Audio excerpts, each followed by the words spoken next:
Neuro Newell to come forward for the invocation.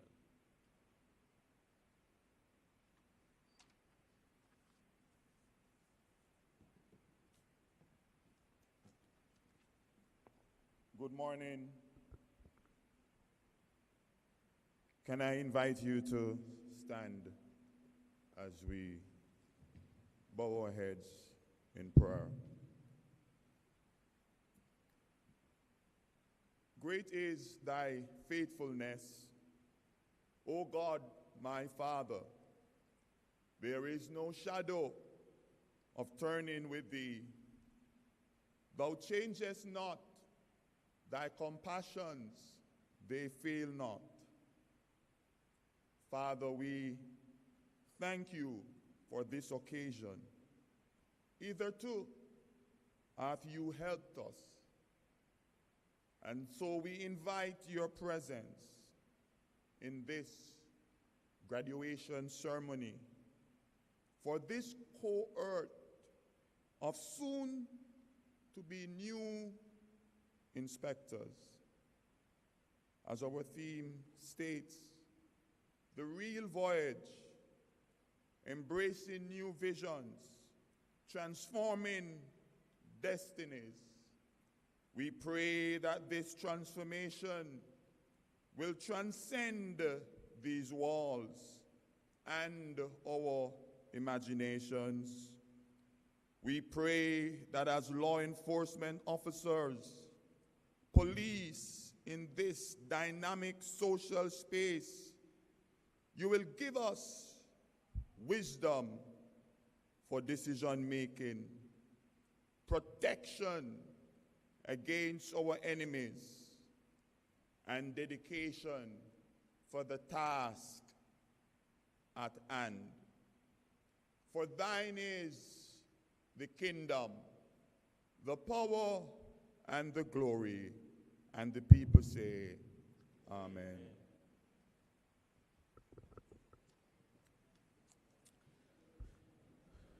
Amen. All right, we're going to be running a tight ship. We're going to be moving through this program. I know Prime Minister has another engagement. We're going to enjoy it as much, but we're going to be efficient. Today, I'm going to invite to provide the official welcome and acknowledgements a gentleman who is a very hard worker in the field of training. He is ACP training, Mr. Merrick Watson. Put your hands together for him.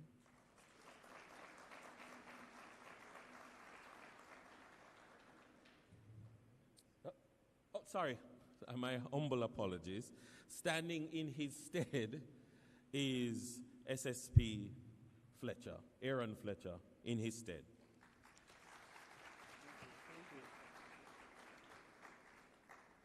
Thank you, Mr. Master of Ceremonies. Dr. the Most Honorable Andrew Michael Holness, Prime Minister of Jamaica, Dr. Horace Chang, Minister of Justice, other members of the executive present, to our Commissioner of Police, Dr. Kevin Blake, other members of the Council of Deputies, senior officers of the JCF in attendance, and particularly I'd love to acknowledge our divisional commanders,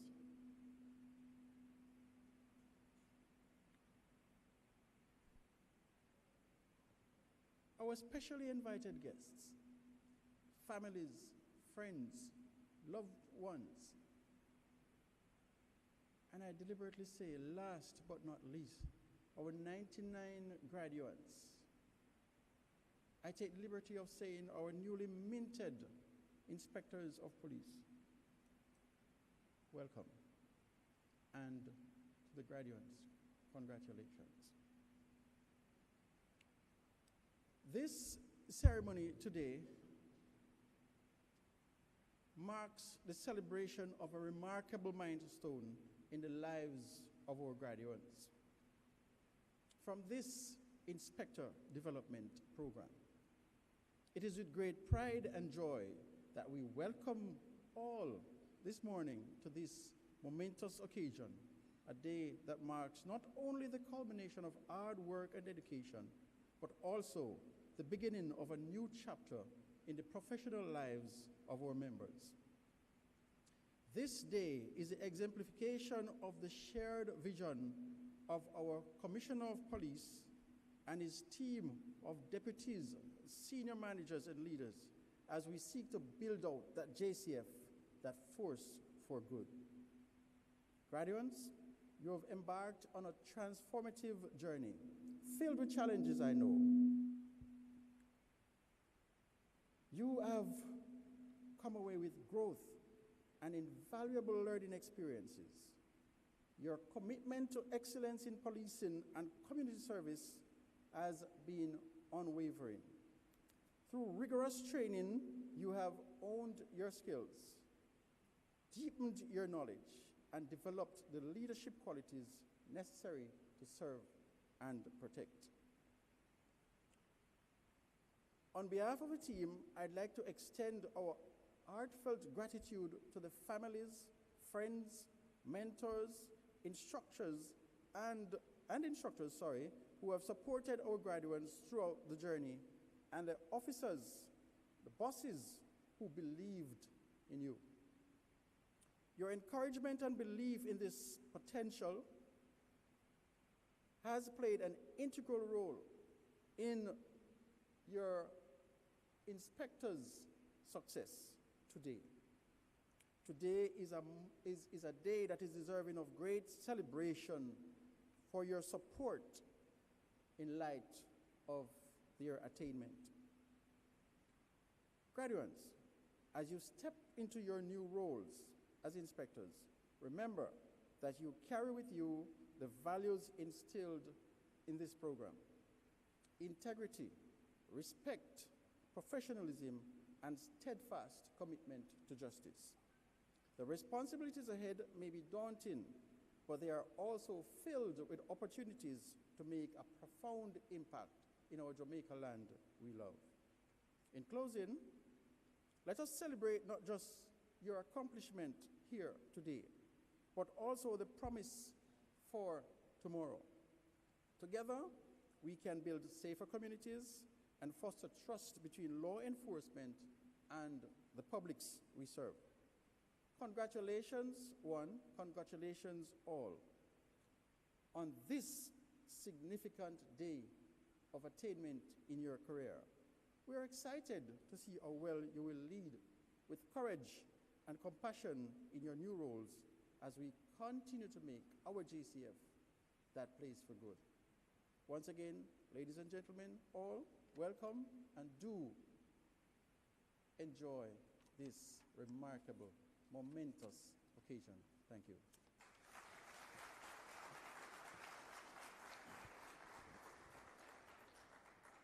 Thank you very much, Sir Fletcher. Now, it is one thing for us to say, we need a course. You know, we want to produce more inspectors, and we need a course to take them across the Rubicon from sergeant to inspector. It's another thing to design said course. It's another thing to execute said course. And the next voice you will hear is that of someone who is an architect in course design of this nature. And so he will provide an overview of the course. He's a man for whom people will run through brick walls. Put your hands together for the one and only Acting Commissioner, Dr. Terence Bent.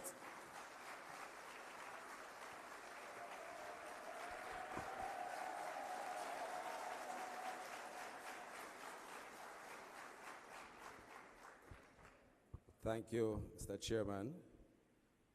I wish to adopt the protocols established by the Chair and by the Acting Training Officer for the JCF, and I salute you well this morning. I've been asked to provide a background as to the course that has been delivered to satisfy your curiosity of the quality of the people that sit before you this morning. The Inspector Development Training Program is in its second version. In our first cohort, we asked the questions of the participants. Tell us what we did well, what we did not do well, and ask for improvements. It is the Kirkpatrick model of training evaluation. And having had those comments and the surveys done, we created what I consider to be an improved version of the Inspector Development Course.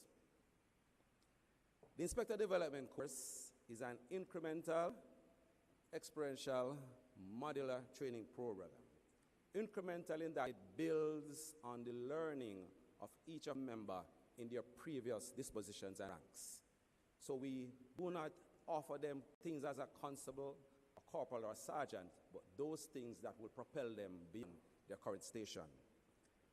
It is experiential in its delivery.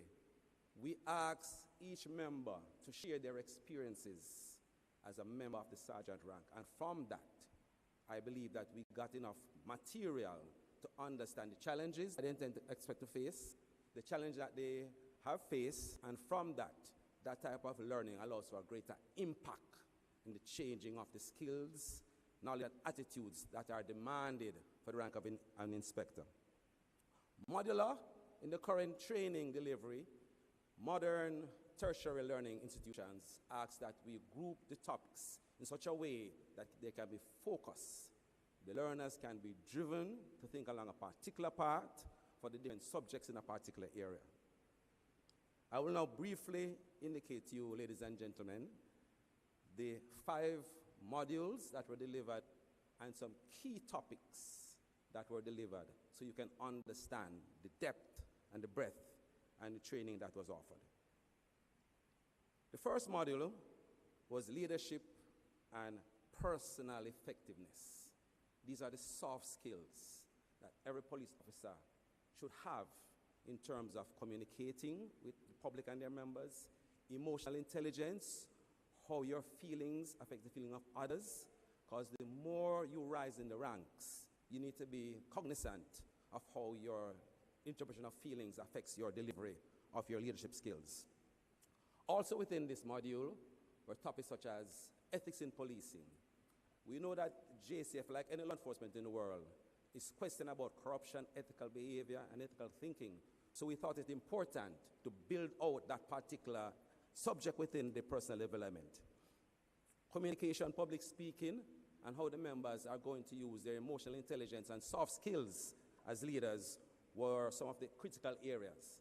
Because as we grow, apart from the professional and technical skills, the humanistic nature of leaders is important to get things done. The second module, as would be prescriptive, was station management and police administration. Now, we understand that the unit of police delivery is either a police station or a police office. But this police station has all of the facets that can be transferred to any unit within the JCF. So in this particular model, things like ISO 9001, Quality Management System, Commissioner, you'll be pleased to know that people quality and technology, the hallmark of the QMS, was delivered. We spoke about the issues of records management, personal management, the bread and butter of policing, but we pitch it at a level for an inspector, the person who is in charge of a unit. So you know the leaders from where you're from, so we want you to articulate and look through the lens. I'm not as a sergeant or a corporal, but an inspector who wants to become a deputy superintendent very soon. The other area we looked at was policy and procedures. The quality management system of the JCF is based on the plethora of policies, manual procedures, and SOPs. At their level, they should be cognizant of those critical policies and SOPs. Currently, the Data Protection Act and policy, protected disclosures, diversity policy, sexual harassment, diversity policy, are some of the not normal policing activities, but it ingrains within their psyche, need to understand these policies and apply them, because if it is not procedurally correct, you could end up at King Street, because where procedures are not followed, there's an administrative responsibility. So we thought it important, gentlemen and ladies, to remind them to think of these not as your supervisors, but as middle managers in the delivery of the procedures. A critical aspect in the training program was the issue of operational management. So despite the backgrounds of the various members, whether you're an administrator, a close protection officer, a frontline police officer, we thought it critical, Commissioner and Prime Minister, to talk about things like the body-worn camera and the management of the body-worn camera. So contrary to the current discussions, the JCF is preparing a cohort of inspectors to manage the policies which were designed for accountability, transparency, and effectiveness.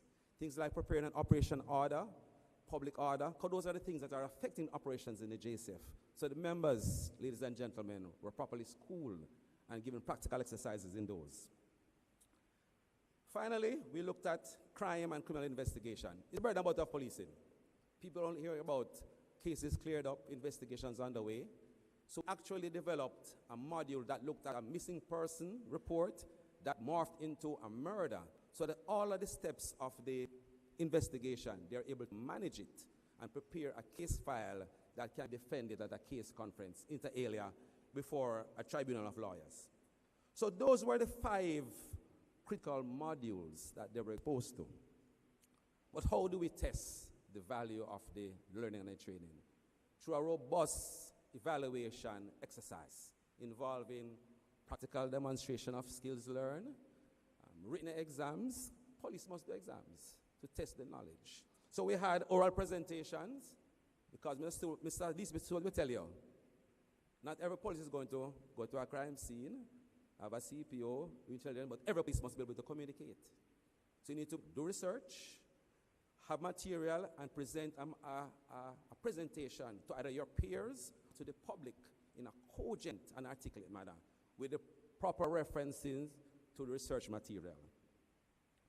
A station plan is the microscope of police planning. If you can develop and produce, measure, monitor your targets and your performance indicators as you rise to the ranks of the JCS and get to the commissioning ranks, this skill will be invaluable to any inspector who wants to be a deputy superintendent. Operational planning is the development of a plan that speaks to the information that you've developed, your intention that you want to deliver, your risk assessment around the plan, the methodology, the administration and communication, and the human rights requirements, not only for Jamaica, but internationally. So what we've developed, gentlemen and ladies, is the ability for them to articulate a written operations order. If you're going for a wanted man, you're doing a major event, and if needs be, you have to go before a tribunal, you can articulate the steps that you took within a prescribed format to deliver that plan. And finally, we did a written exam, not a multiple choice, but for them to explain to us some critical lessons learned and taught to understand the nature of policing. In closing, I want to commend the syndicate directors. Could you just please stand for me?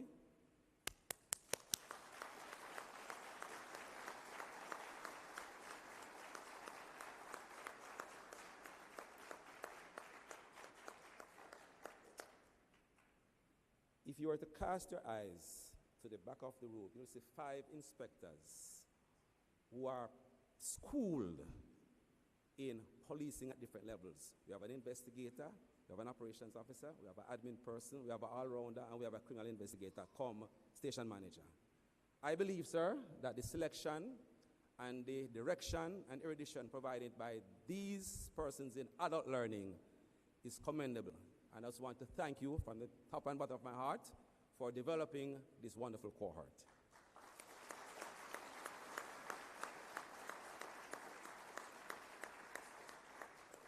My area of expertise, apart from policing, is educational leadership. I have a tertiary or terminal degree in that area. So I want to use that background, Commissioner, to rubber stamp this particular training course as fit for purpose for inspectors in the JCF. Thank you and good morning.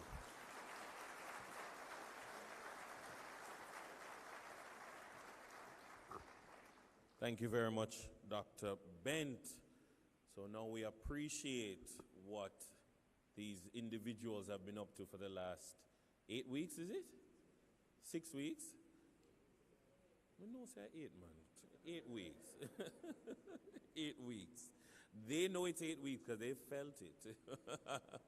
and their sleepy eyes will tell you. And the road work that they had to do in some places that they had to go and some things that they had to undergo will tell you. Yeah, they know it's 8 weeks. At this time, it gives me great pleasure to invite to bring remarks a gentleman who has caused the weekly force orders to become popular reading. For some reason, every week, you see the force orders yet? You see the force orders yet? I have never, and once upon a time I worked at another place, and we used to try to get a hold of force orders, and then a commissioner made it.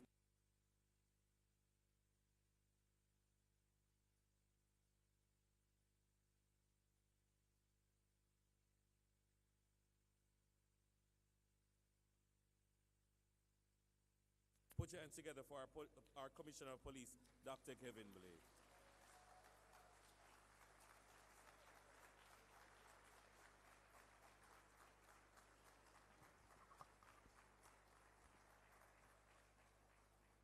Thank you very much, Mr. Chair.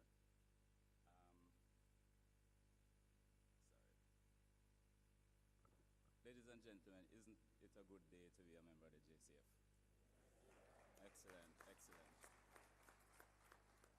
Wouldn't choose another career for anything, eh?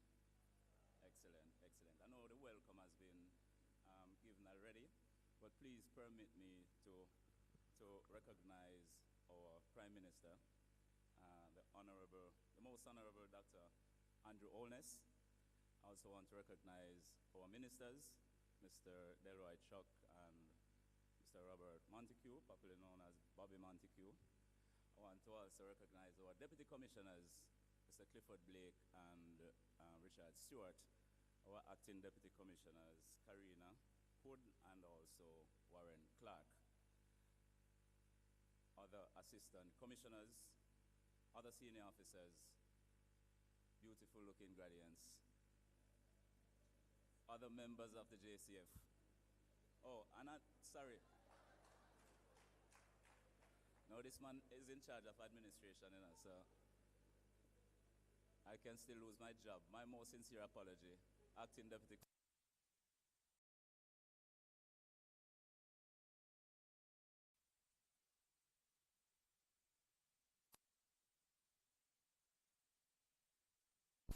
Other members of the JCF, members of the media, friends and well-wishers, I see you come out in your numbers,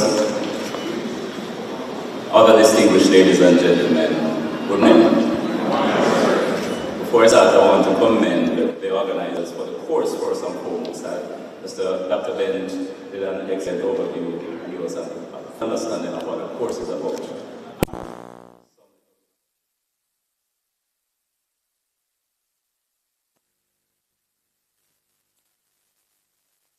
Idealist accredited team of the National Police College of Jamaica. Give them a round of applause for me, please.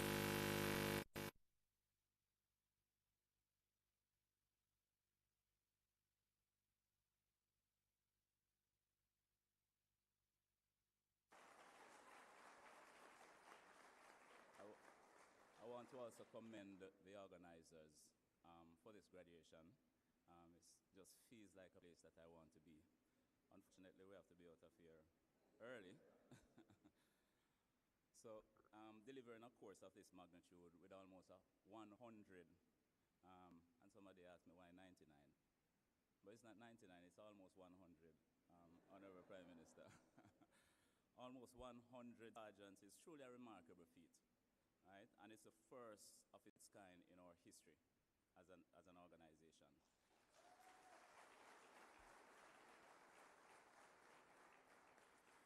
And let me assure you, this is in keeping with our commitment to ensure the continuity of our mission of transforming our organization, and which is predominantly our people. That's where transformation starts.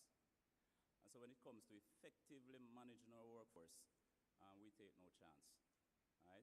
that's why we ensure that we invest in your development and preparation as you're called upon to perform in higher offices. And so this is critical in effectively meeting the needs of an evolving and modernizing organization. And this modern JCF is determined to fulfill the mandate that we have been given. And so let me express my thanks and congratulations to everyone who have worked tirelessly to make this possible. As I stand here today before you, and having had the opportunity to engage with you, the graduates, during your course, and also many of you prior to your course, I am very, very optimistic. And these are not just some words I'm saying. I'm extremely optimistic about the future of the Jamaica Constabulary Force and the security.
Quality, well learned. The program you have completed is a vital part of this vision, specifically focusing on the people pillar. This is a crucial time for the JCF, especially in relation to our commitment to our people, to their growth, to their empowerment, and to the preparation that is needed to meet the demands of modern policing. The training and development of individuals stepping into leadership roles like this cannot be overstated. Policing is much more than enforcing pieces of legislation. It is about navigating human behavior, understanding the complexities of the social dynamics, and dealing with the unexpected. We must prepare ourselves for this challenge, and we must do so deliberately and meticulously. We cannot leave anything to chance, ladies and gentlemen. The preparation that you have undertaken reflects the seriousness with which we approach the evolving demands of law enforcement, particularly at this pivotal level of leadership. I trust that the course has met these objectives and that today you stand here far better prepared than you were when you began. You have already set a high standard for yourselves from the moment you had demonstrated that you have what it takes to have gotten here in the first place. And today is yet another milestone along that journey. As you prepare to take on the role of inspector, I encourage each of you to embrace the charge we have given you. Be an agent of change within the Jamaica Constabulary Force. You are the ones who will help guide and inspire your teams. You are the ones who will bridge the gap between frontline officers and our senior leadership. And in so doing, you will play your part in our transformation journey of our noble organization. Let me close by saying congratulations to each and every one of you. Today is both a personal achievement and a step forward for the JCF as a whole. I am genuinely proud of you, of what you have accomplished, and I look forward in great anticipation and with optimism to see the impact that you will make. Ladies and gentlemen, thank you, and all the best, graduates, as you embark in this new chapter of your careers. Thank you.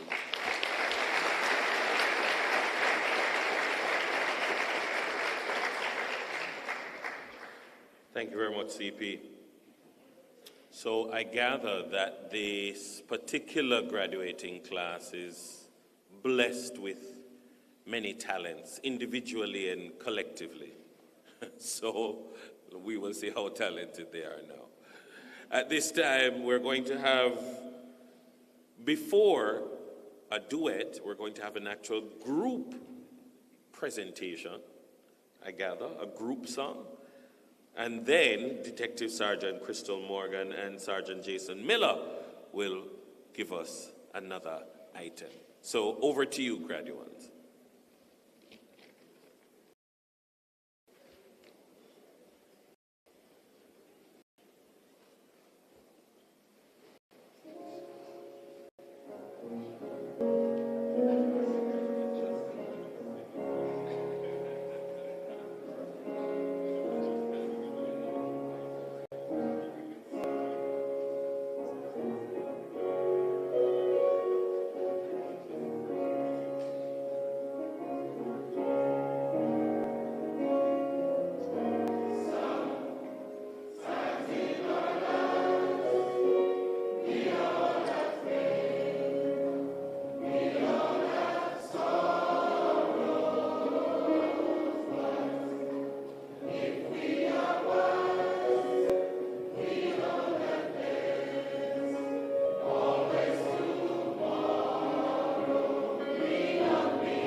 very multi-talented 99 soon-to-be inspectors. Put your hands together for them.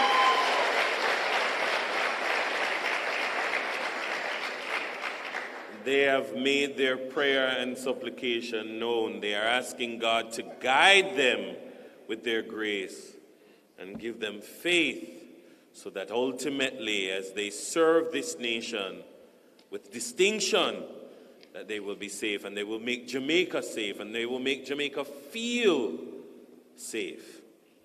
Put your hands together one more time for that.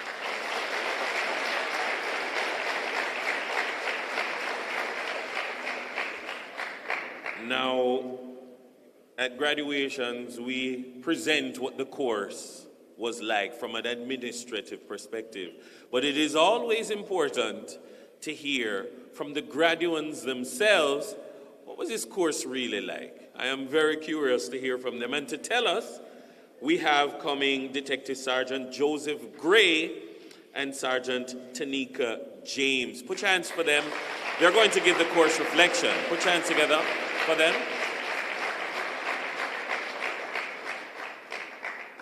Keep the applause coming, man. Make them feel good. Make them feel good.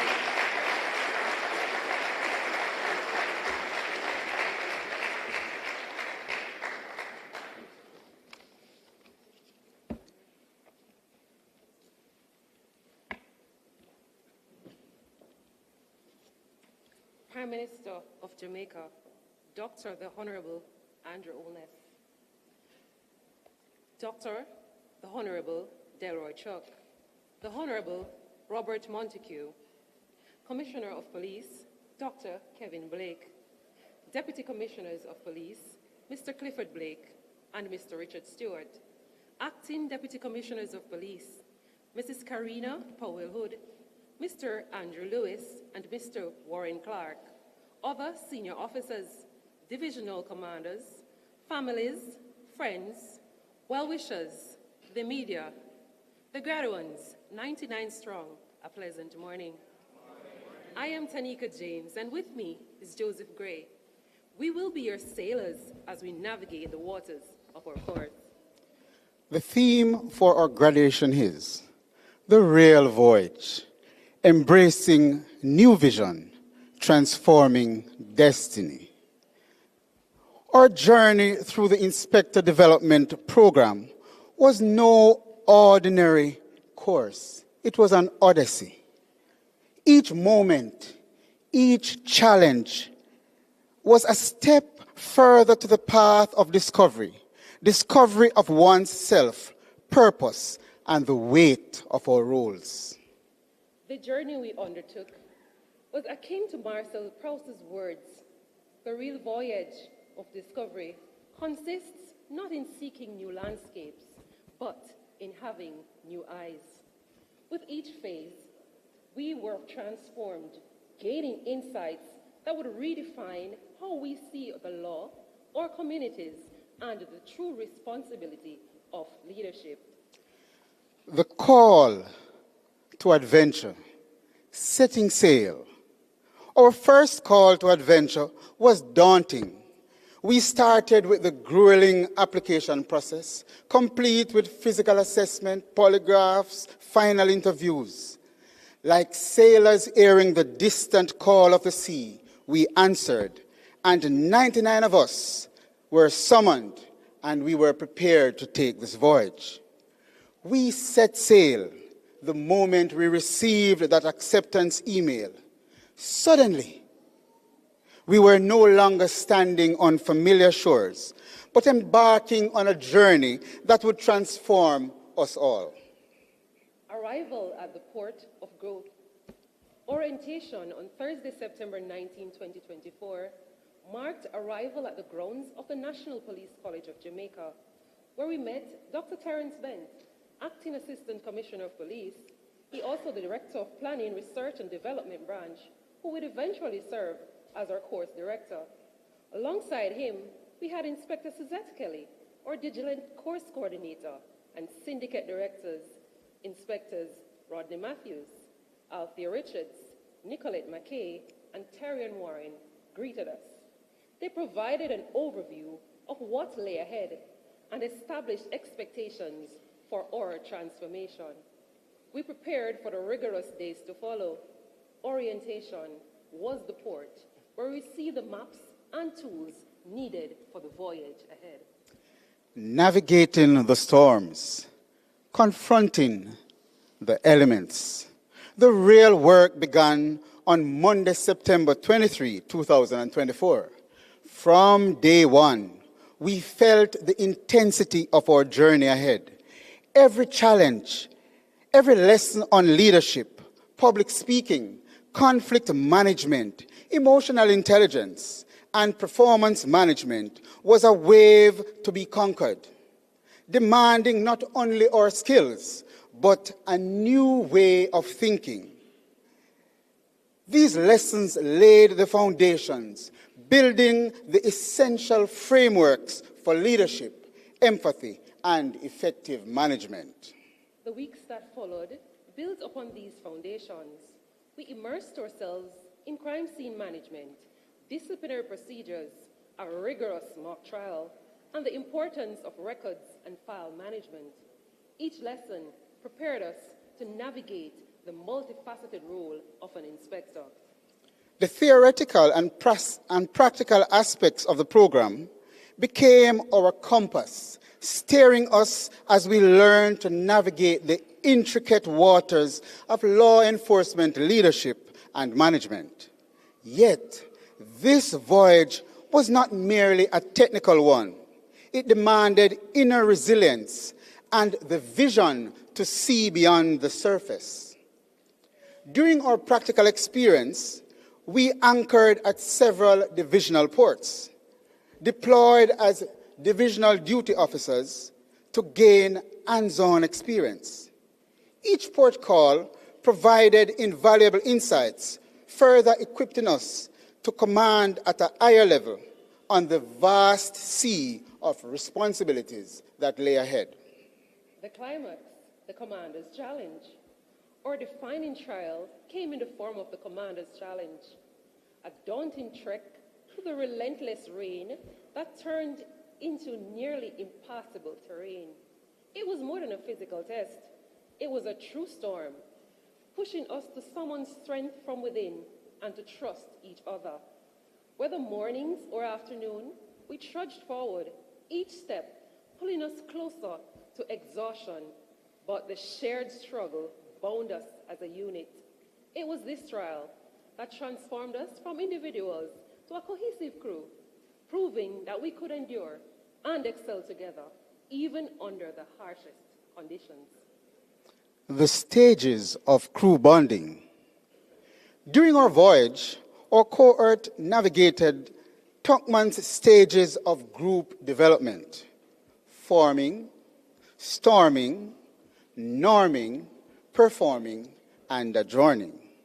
Each stage became a critical chapter, showing us that true growth requires vulnerability, adaptability, and unity.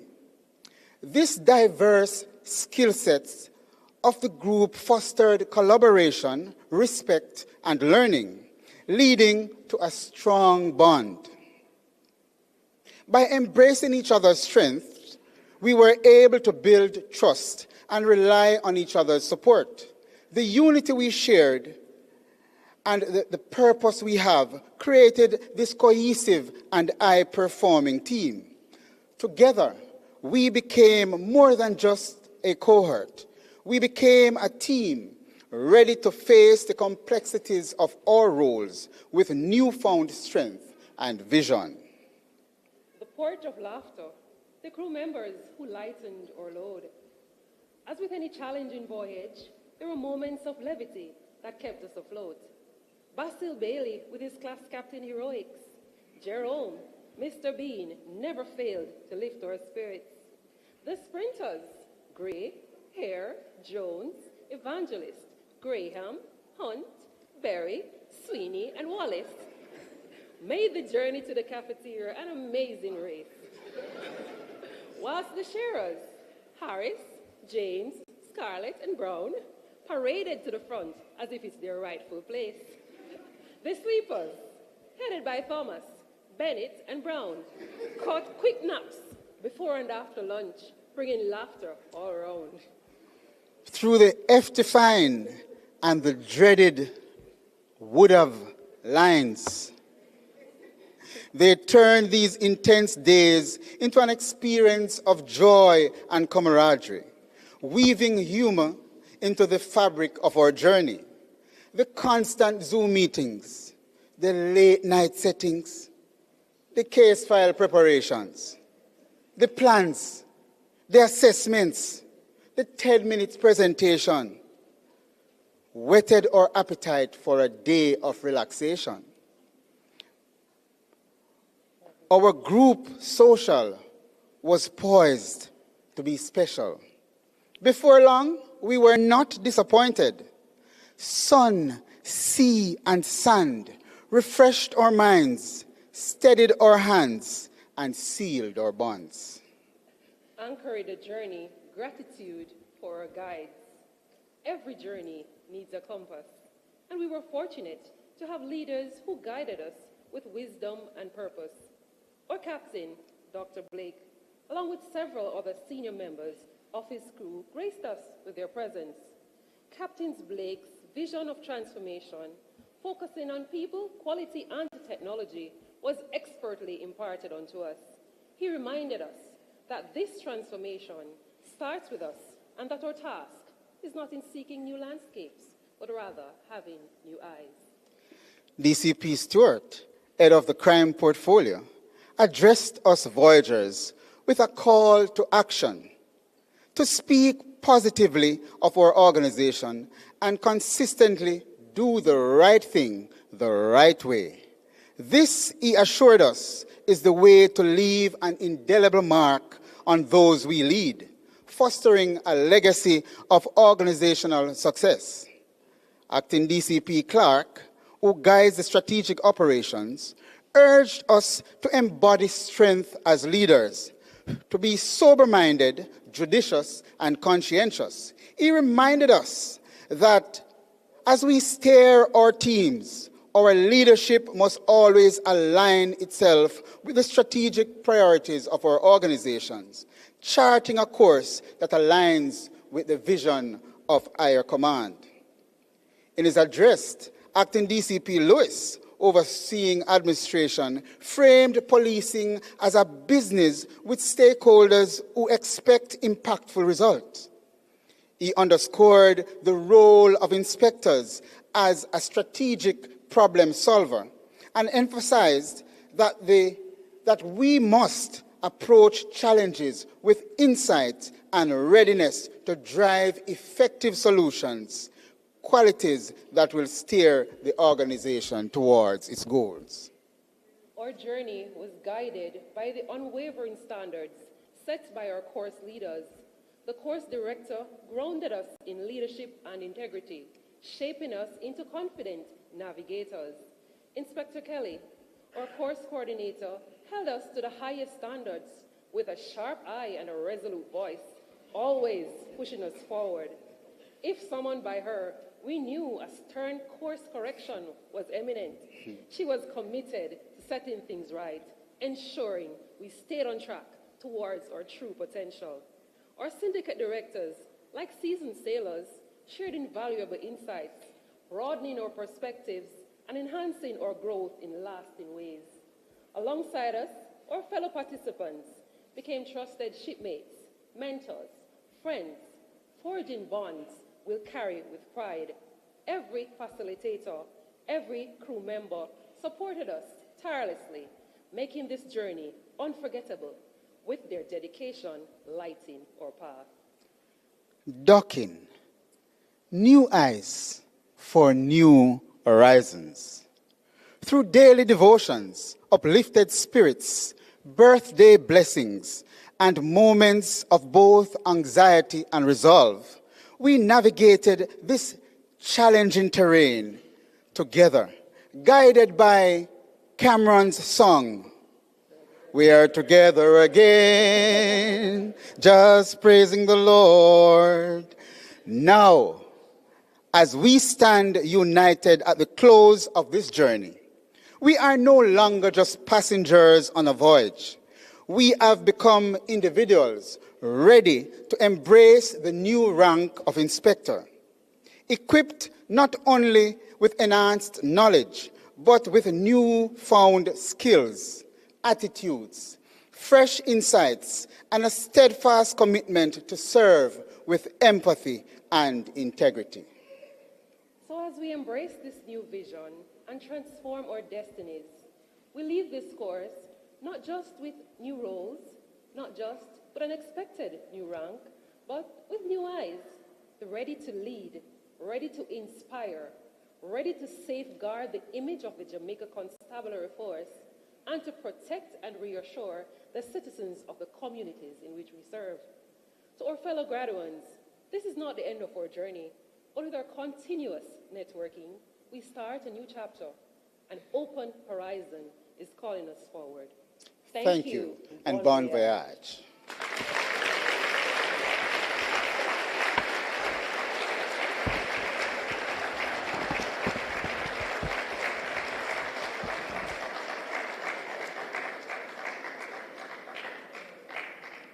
Thank you very much for that comprehensive and even lighthearted reflection on the course that they have been through. At this time, we're going to prepare to hear from our keynote speaker. The only rule that applies to the introduction of the speaker is that the introduction be not longer than the speaker himself. So at this time, to apply that rule, I welcome Sergeant Sharona Smith. Put your hands together as she comes.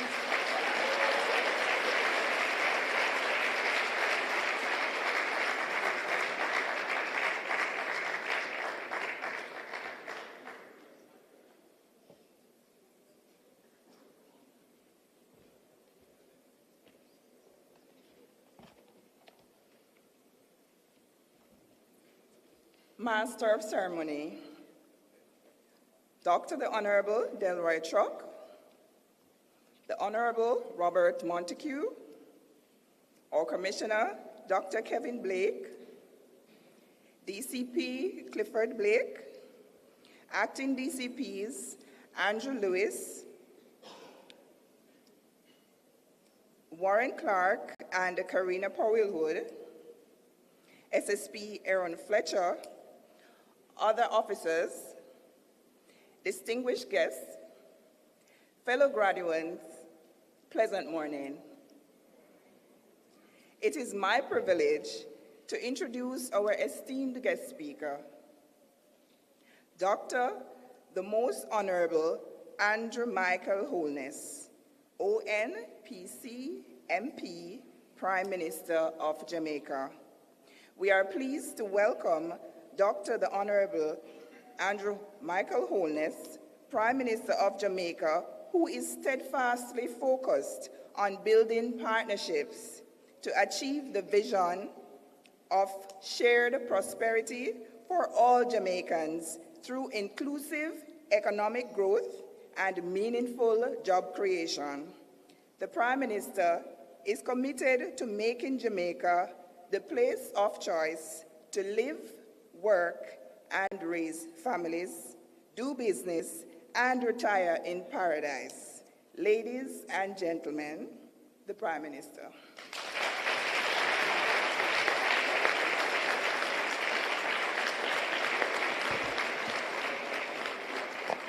Thank you very much for that introduction. Please.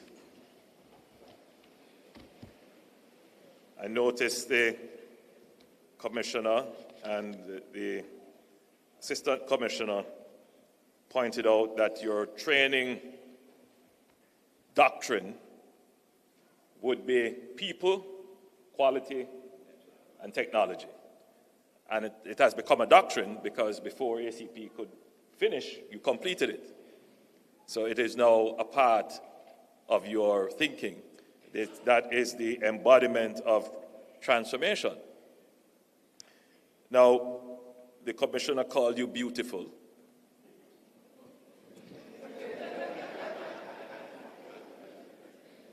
I will just say you look good. Yes, you do look good. And you will permit me if I get a selfie with you. People, quality. People, quality, technology. Nice. Did it record? People, quality, technology. That's it. This is a moment to save for posterity. You may not realize that you are a part of history, but you are. Jamaica has struggled long and hard to get to this point, to say that we can witness the transformation of the JCF. It's a long struggle. It started from the 90s, when we thought that the only way to do it would be to import foreign officers into our ranks. We did get some benefits from that. We struggled with a culture that became well established and difficult to uproot. We struggled with resources.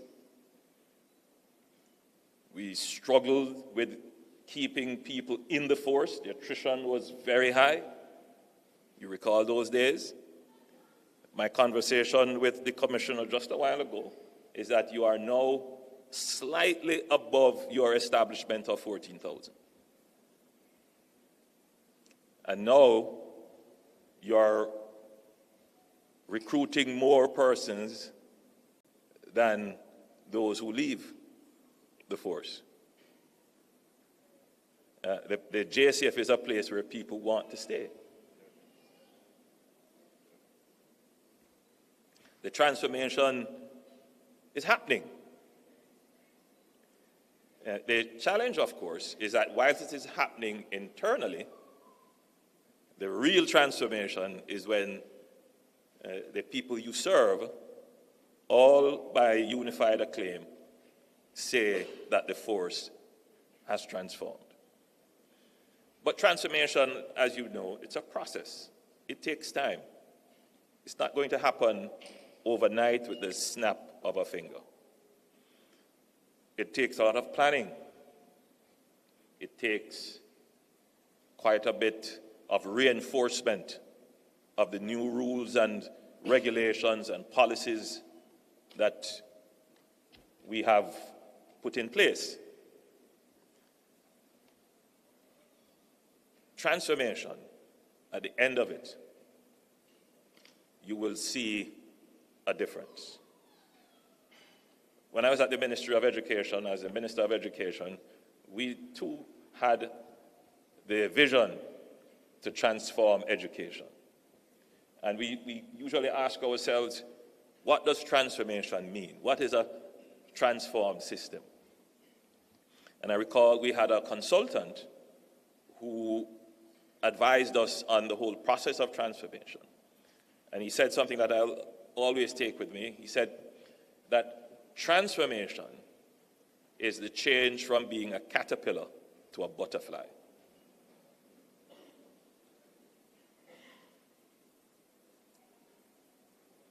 I mean, is the caterpillar the same as the butterfly?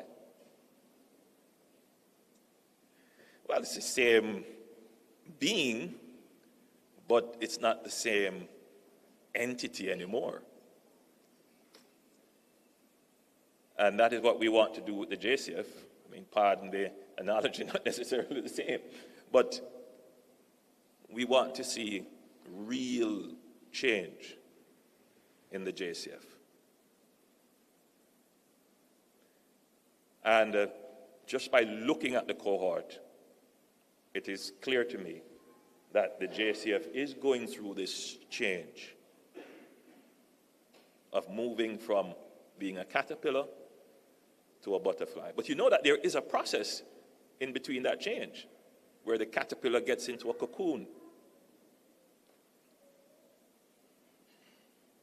And that is where all the biological changes take place. Well, in a sense, the JCF is in this transition.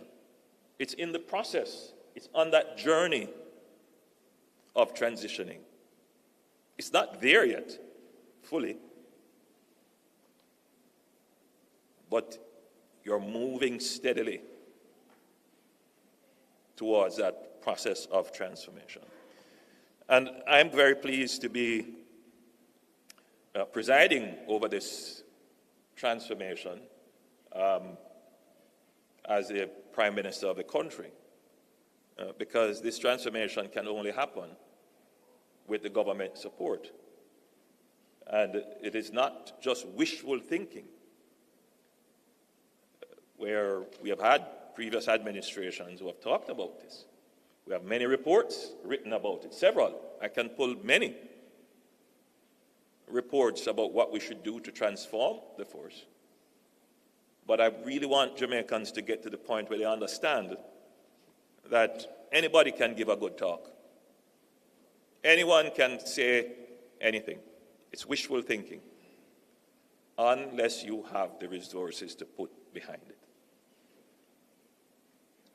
And what this administration has done is to put the resources behind the JCF. We have put the resources in remuneration. We have put the resources in infrastructure, technology, quality, and people. In fact, if you look at our budget and what we have spent over the last 9 years, it would eclipse several times over what was spent in the last 30 years. So the point that I want you to make a part of your doctrine is that the government is committed to the transformation of the JCF.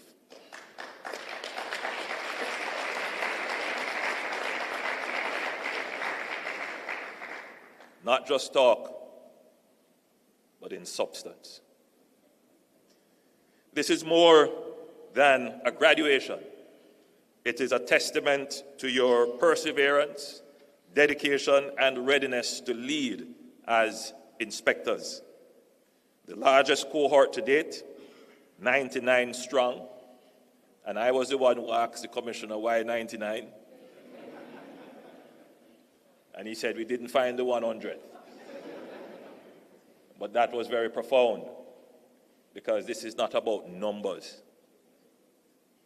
It's about who made the cut. 99 strong, comprising both corporals and sergeants, demonstrates the JCF's commitment to developing leaders who will inspire your teams to serve, protect, and reassure the people of Jamaica that you are a force for good. The course was designed to enhance competencies critical to middle management and supervisory roles, addressing essential competencies within the inspector rank. Through a curriculum that spans leadership, personal development, station management and administration, public order, operations management, policies and procedures, and crime and criminal investigations, you are well prepared to lead with integrity and professionalism. This training is pivotal in the JCF's transformation journey, which focuses on people, quality, and technology. And this training underscores the people component that is fundamental to the organization's progress. As inspectors, you will now stand as role models for officers who look to you for guidance, upholding the highest standards of the JCF. The responsibility is substantial, but I am confident that each and every one of you is ready, willing, and fully prepared to excel in this role. The JCF's motto, to serve, protect, and reassure, it's more than just beautiful words put together. It's your doctrine. It now defines you. It must be what you believe in. It is your call to action.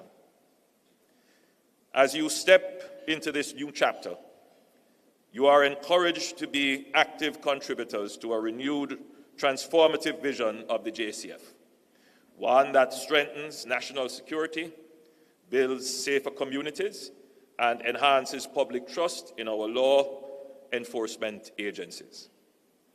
The journey of transformation within the JCF, as I've said, it is ongoing, and each of you would be advancing this process of transformation. The JCF of today is not the JCF of 10 years ago.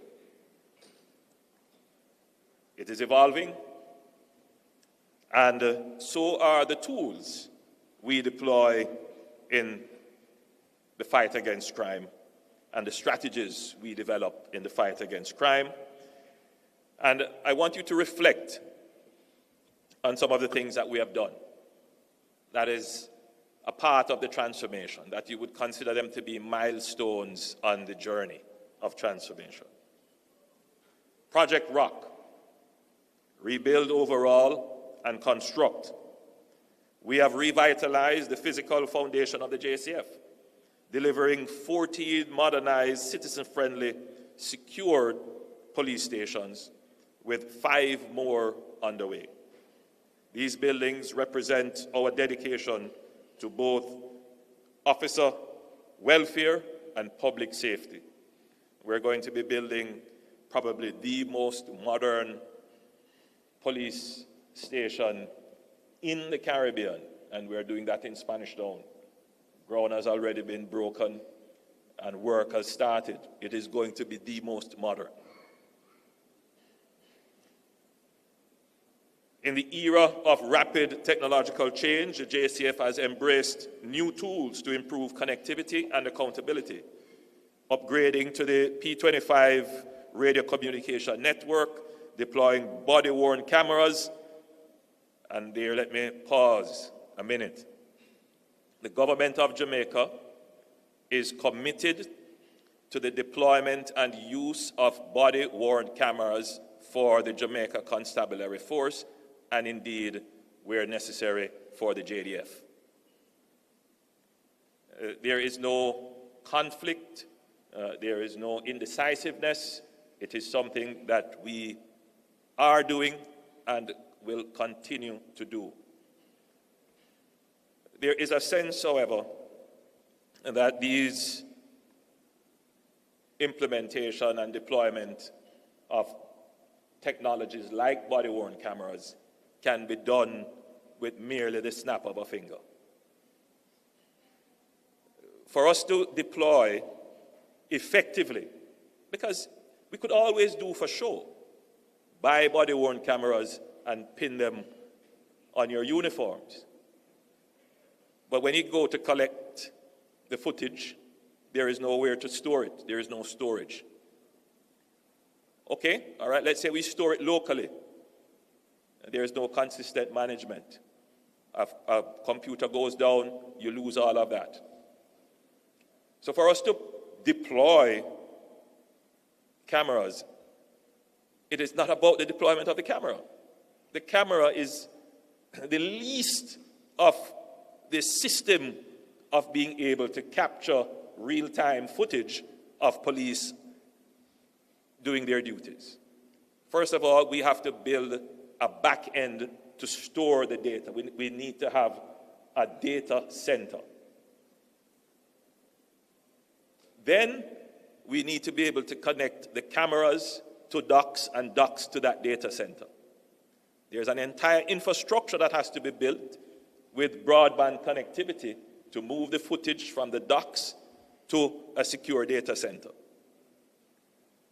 That is about well, more than $1 billion of investment that will have to be made, which we have started to. We have in procurement now over $200 million for cameras. And we procured last time about $70 million worth of cameras. And we continue to procure. So I want the country to be assured that the government is 100% committed to having body-worn cameras become a standard feature of the police officer's kit.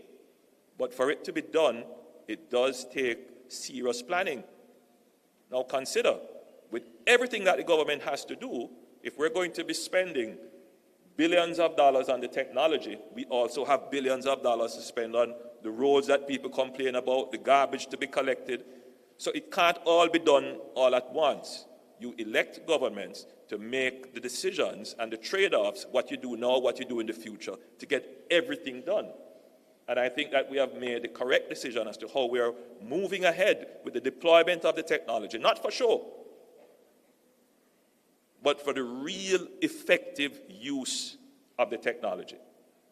Because you can have cameras and they don't help because you don't have this entire ecosystem for it to be used. And so we are building out that ecosystem. And by the way, the same applies for the Jamaica Eye cameras. You can have cameras, but if they're not connected to a C5 center, meaning a joint intelligence operational center where you can bring in all the feeds and properly analyze them, it makes no sense. And so we are building out Jamaica Eye, we are procuring cameras, but at the same time, you will know that we have procured a C5 center, meaning a command, control, communication center where all of this feed from the cameras can be properly analyzed and used in intelligent ways. And you would also know that we are building out our broadband network because it is on that broadband network that the traffic from the cameras can travel to your C5 center, which you will then be able to properly use as intelligence to guide your operations. So again, I give the reassurance to the public that we are investing heavily in the technological improvements for the JCF as part of the transformational strategy. But we are not just investing in technology for show. It's not a computer on a desk that somebody doesn't know how to use, or the computer is not properly provisioned to do the job that we require of it. No, we have properly designed an ecosystem where everything works together. It is integrated and they are all communicating together. That is what we have been doing. It does cost quite a bit, but once the investment is there and the people know how to use it, you will begin to see massive improvements in our ability to deal with some of our crime problems. So again, the milestone that you should mark is the investments we are making in technology. And you would have, I believe it was 2 years ago or a year or so ago, the JCF put on their own display of all the technologies that you have, and it was so impressive.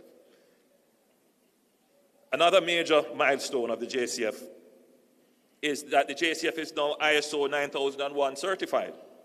The JCF is now aligned with international standards of quality management, ensuring a consistent, high level of service across all stations. Now, to become ISO 9001 certified, it's not a small deal. That's a big deal.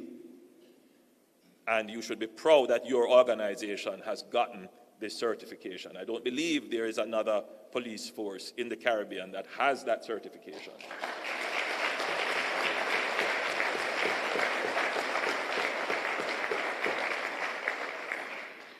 But I don't believe there are many companies in Jamaica that has that certification either. So it speaks volume for the leadership and management of the JCF. Improved mobility. through our investments in vehicle procurement, we now have greater accessibility, visibility, and faster response time, and better management of the fleet. There was a time when we would only procure cars. Now, the JCF does not merely procure cars. We procure the vehicle, the parts, and we have our specific designs that we give to the suppliers. So we want cars of a specific type. So we are procuring a capability. And that is where we're going to eventually be, where we give the design for the car that we need for Jamaica's circumstances, and the suppliers build to that capability. And now, we have tracking capabilities on most of our cars. So, this business of the police car park up at a bar, well, it's only going to be there if it's on duty, assigned, and we know, but not for any other duty. So, the JCF has come a long way. So we know where our fleet is relative to where there might be an incident. So we know how to direct the nearest mobile asset to the scene where it is needed. So our capabilities have improved, and that is indeed a milestone. I'm not here saying that we have enough cars. We still get the complaints that a station in some remote area doesn't have enough cars, or there is no car there. We still get those complaints. But what is important to note is that we are building out, and each budget we make greater allocations to get more. The challenge that I have as Prime Minister, when I hear the complaints being made, which complaints have to be made, people are frustrated and dissatisfied with service, that's important. But we need to do a better job to explain to people that changes have actually occurred. Things have actually changed. And that it is not that it's a negligent government not spending, it's that it takes time. We have to have a budget, then we go through design of what we need, then we go through procurement, and then the service actually has to be delivered. So between the time of the need identified to the time of the delivery of that need, there can be a lag. And whilst you are waiting, you really don't matter about that lag. You're not concerned about that lag. You want to get the service now. But it's important that we communicate such that frustration doesn't lead to adverse decisions, that understanding of the challenges will inure to a better outlook and a better perspective from the public as to what is happening. Because the JCF's mobility has improved significantly over the last 10 years. Significantly.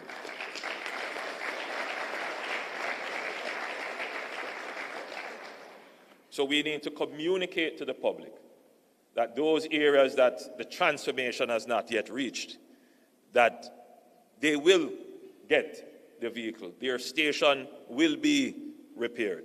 There is now a system and a process, and it is ongoing because the government has made the budgetary commitment to ensure that it gets done. So the JCF is in this process of transformation, and you are agents of it. And so you need to be able to communicate this to the people.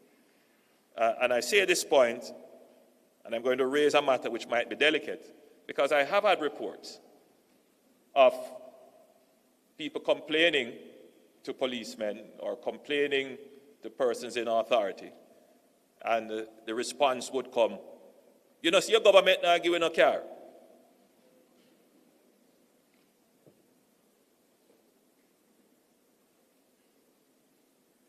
The silence is deafening.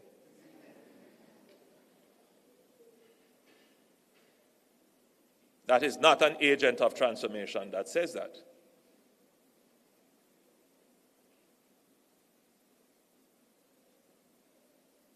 If you are true agents of transformation, you would be able to point out all the changes that have happened. And the response would be an assurance. And that's what leadership is about. That's what leadership is about. I think I've made a point.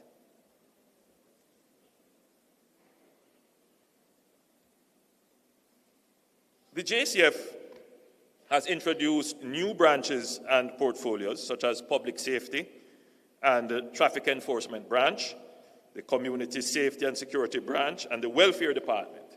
These additions strengthen our responsiveness, community focus, and overall effectiveness, while also ensuring that we support and care for the dedicated men and women of the force who serve and protect. And we have seen these investments pay off significantly. Major crimes continue to trend downwards. Murders in particular are down 2 years in a row. I want to pause there and make a few points. Jamaica's crime problem way exceeded the capabilities of our security forces. Just consider a police department like New York City would have thousands of investigators relative to the number of murders that they had. Consider Jamaica. We didn't have enough investigators relative to the murders we had. So one investigator in Jamaica could possibly have 10 or 15 cases to deal with. One investigator in New York may have 1 to 5. So the problem is way above our capabilities. What do we do as a government? Two-pronged strategy. Strategy number one, attenuate the problem, meaning bring the problem down to the capability of the force, which is why we use states of public emergency. If you look at what our sister country in the region has done, El Salvador, they used the SOE, they call it state of public exception, to bring down their murder rate to a level where their security forces could manage. We used a very light version of the SOEs to attenuate, to bring down the level of crime. But we also had another strategy, and that is to improve and increase the capabilities of the security forces. So we have increased the number of policemen from, I believe we were at one point about 11,000 CP, about 11,000, and now we are just above 14,000. We have increased capabilities. We have made massive investments, as I've said, in communication technology, which has increased your ability to gather intelligence. We have invested heavily in training investigators and officers, which have, again, increased your capabilities. We have invested in the leadership of the force. And all of that is paying dividends. So, I think there's been a kind of misplaced analysis and diagnosis of Jamaica's crime strategy. I don't think people fully appreciated what it is that we have done. There is a view that we have relied on SOEs. Absolutely not.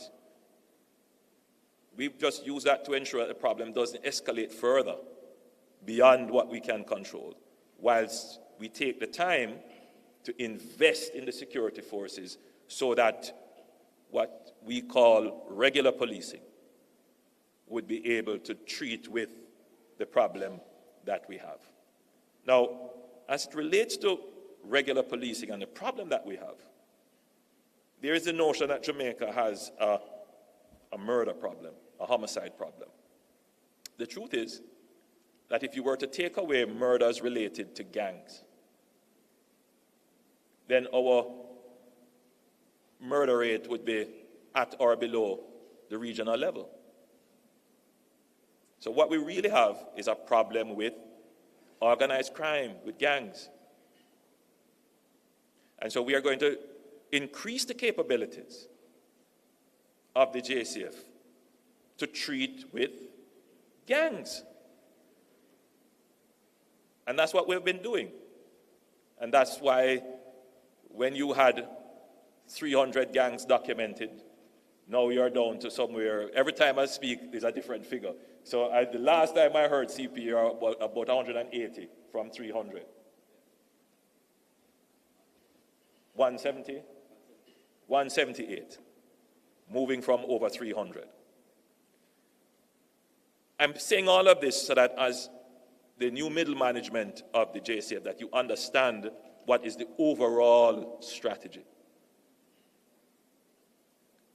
Now, as we invest in degrading and eroding and eradicating the gangs, the JCF can't have any of its members involved in gangs. None of the JCF members can be in any way, shape, or form associated with offering support, giving information, taking money from, being friends with people who are in gangs. It must not happen.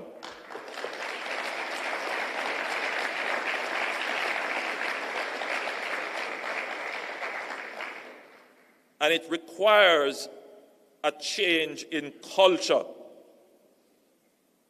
Because, unfortunately, over the last 30 or 40 years, there has been the infiltration of the police force by criminal organizations, many of them parading in ways to suggest that they are, regular business people. We are friends. I go drink at his bar. We go have a talk.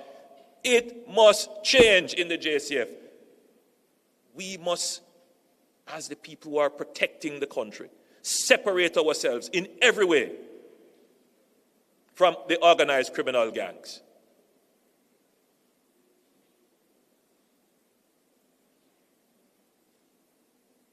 It could be a school friend. You could have grown up with them in the community. Separate yourselves from them. They mean us no good.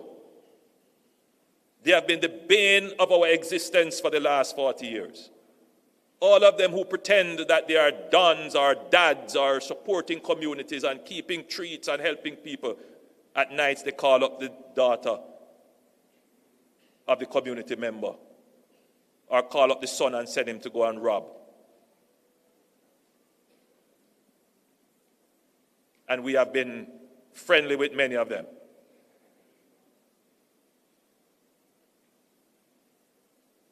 This batch of the new leadership of the JCF must make it a part of your doctrine.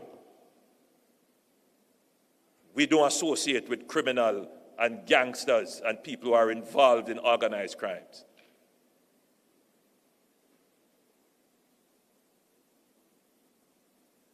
If you really want to see the transformation of Jamaica, get rid of the gangs. And that is my message to you at your graduation.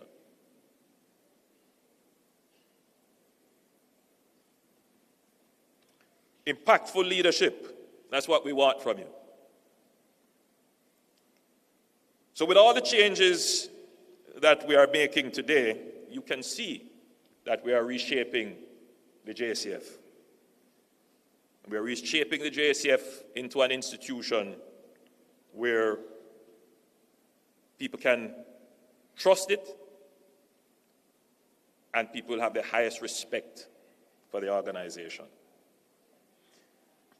And with all the investment that we are making, I had the occasion to attend a night in my constituency recently. It was of a young man who, there's a new profession now called social media influencer. So he's a TikToker. He's 19 years old and apparently very popular on TikTok. I won't go into any details. Unfortunate incident, I can only repeat what was in the press, that he was on a motorbike with another youngster, and there was an accident involving the bike and a police car, and he was hit off the bike, and he died as a result of injuries sustained. I went to visit the family, and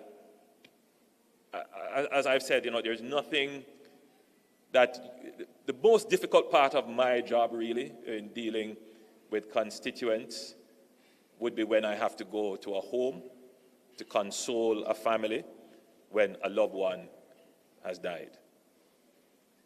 And it is even more difficult when the loved one who has died there was some state involvement in the death.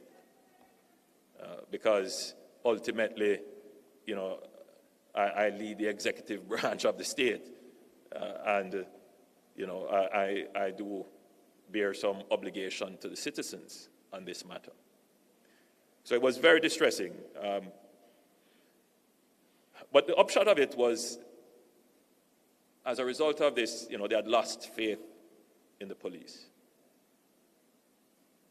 When they recounted how they were treated and how the state treated them, it's really very distressing. Because remember, they see themselves as your taxpayers. They are citizens. They pay your salary. And for somebody to say to them, give me your phone, and take the phone. Go over there, sir. It dehumanizes them, as if they have no rights in their state.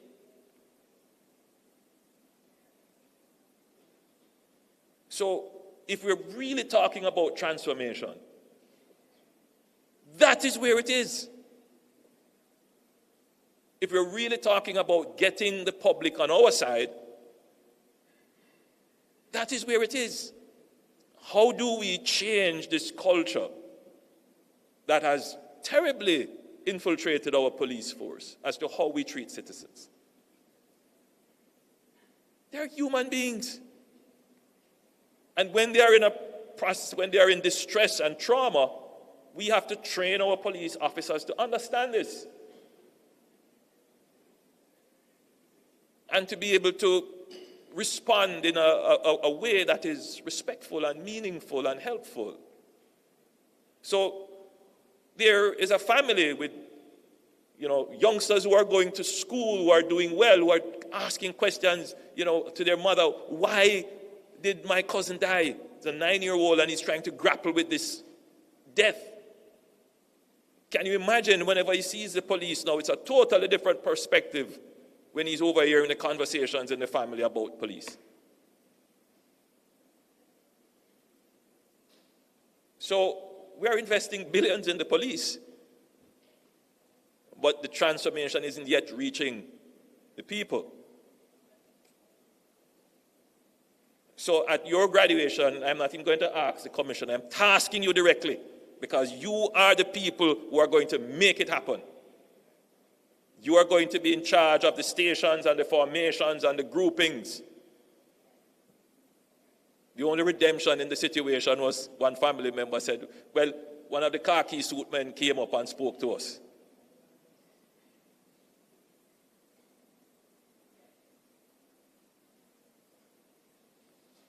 So,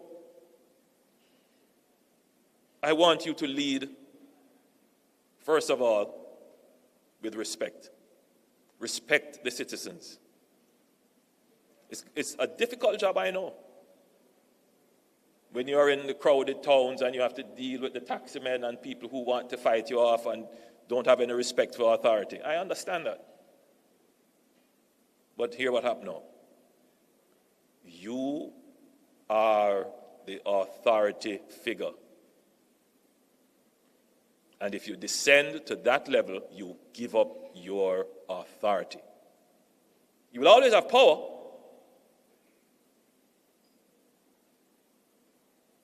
but authority is a process of,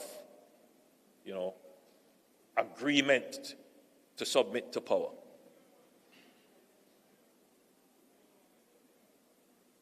And what you want is authority, that the citizens agree to submit to your power.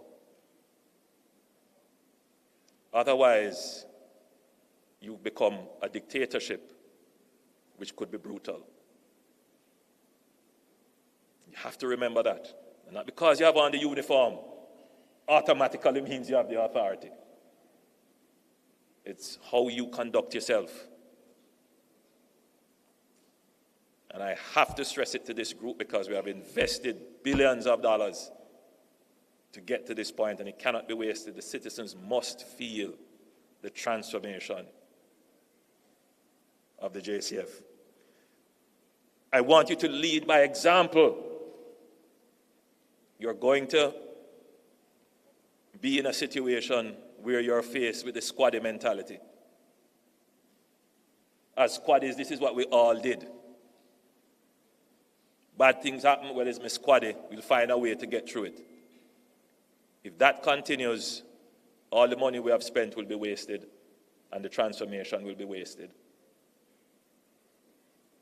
You must be able to stand up as leaders and say, regardless of you and I were in the same training group, what happened is not right. How many of you would be willing to do that? Is that now a part of the new doctrine of the JCF? I want you to embrace accountability. Accountability has several elements to it. The first of it is you must record what happens. And I'm sure that that is part of the doctrine of the JCF, that you document what happens. And secondly,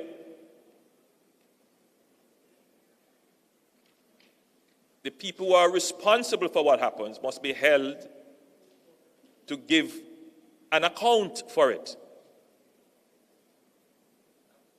Sometimes no action is taken, But the accountability process means that something has happened, explain what has happened. If sanctions are necessary, then sanctions will be applied. So I want you to embrace that. I want you to empower your teams. As leaders, sometimes we want to do everything ourselves. Sometimes we fear the next man or woman and don't give them any tasks lest they excel above us. But that's not true leadership. You do well when those you command do well. I want you to engage with compassion. You have to be firm. Jamaica is a place where you have to be firm. But that doesn't mean you cannot have compassion. Conduct your duties with compassion. Respect the people. Preserve their dignity. Help. And that is how we will transform not just the JCF, but we will transform Jamaica, land we love. I'm very proud of you. I am satisfied that we have created leadership that will lead the force and that will reinforce the JCF as the force for good. Officers, I congratulate you on your own personal achievement on completing the course, and I charge you to transform Jamaica. God bless you all.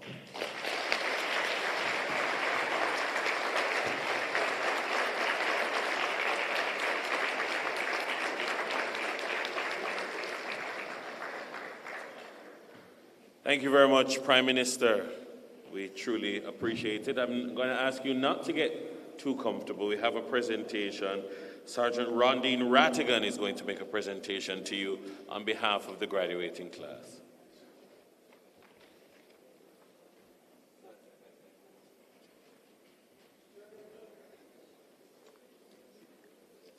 Good morning, Prime Minister, Dr. the Most Honorable Andrew Holness.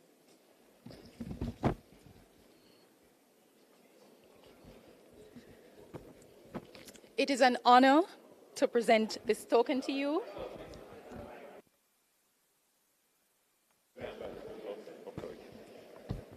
It is an honor to present this token to you on behalf of Cohort 2 of the Inspector Development Program.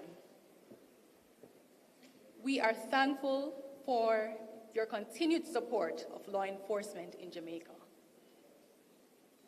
Your leadership, it strengthens our service and it ensures that we are better able to serve and protect our communities. We thank you for being here with us today. Thank you.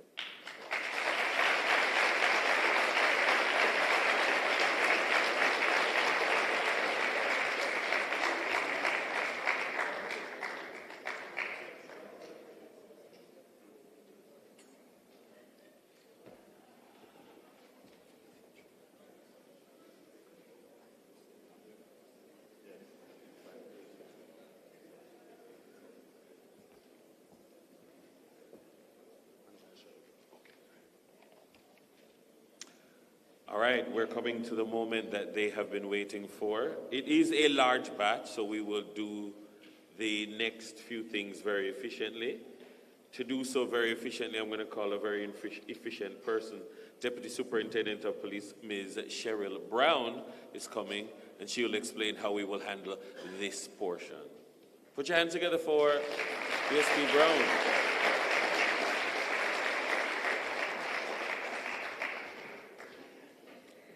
Master of Ceremony, Mr. Dennis Brooks, Senior Superintendent of Police, Dr. the Most Honorable Andrew Holness, Prime Minister of Jamaica, the Honorable Delroy Chuck, Minister of Justice, the Honorable Robert Montague, Member of Parliament, Dr. Kevin Blake, Commissioner of Police, Deputy Commissioners of Police, Assistant Commissioners of Police, senior officers, and other members of the Jamaica Constabulary, special invited guests, graduates, all, good afternoon.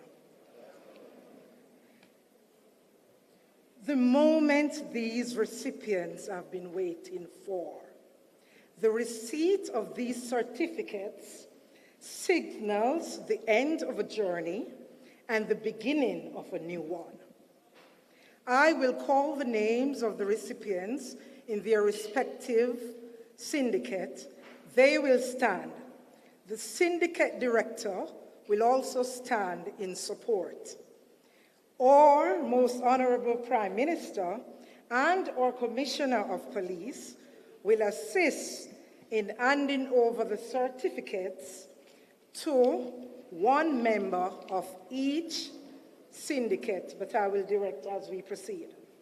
Syndicate 1, can Inspector Suzette Kelly stand for me? She is the coordinator, and the director for that syndicate.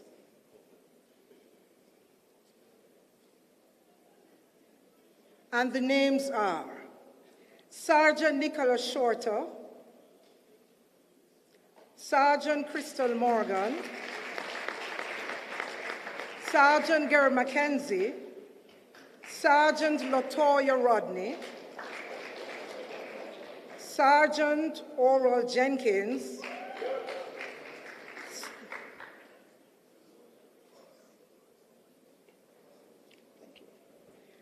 okay, I'm advised to tell you that you can reserve your applause at the end. You can do it at the end of the names after each syndicate been called.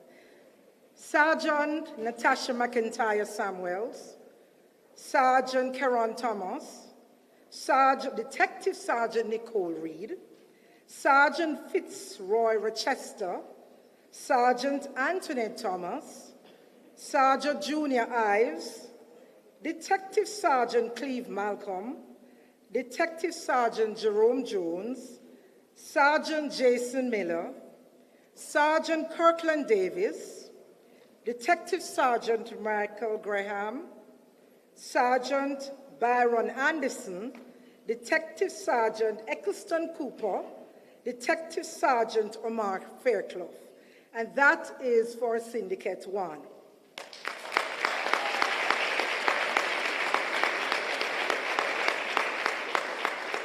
Syndicate 1 will remain standing. Sergeant Nicholas Shorter, could you come forward, please? And our most honorable Prime Minister will come forward and he will make the presentation of the certificates.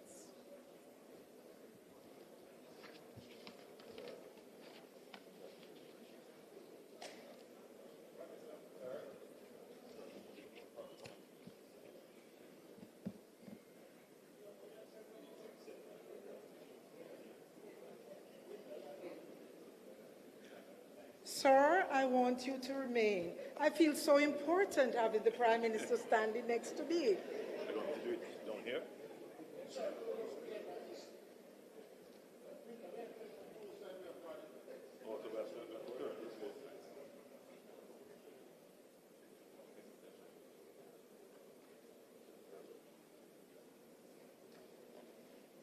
Syndicate 2.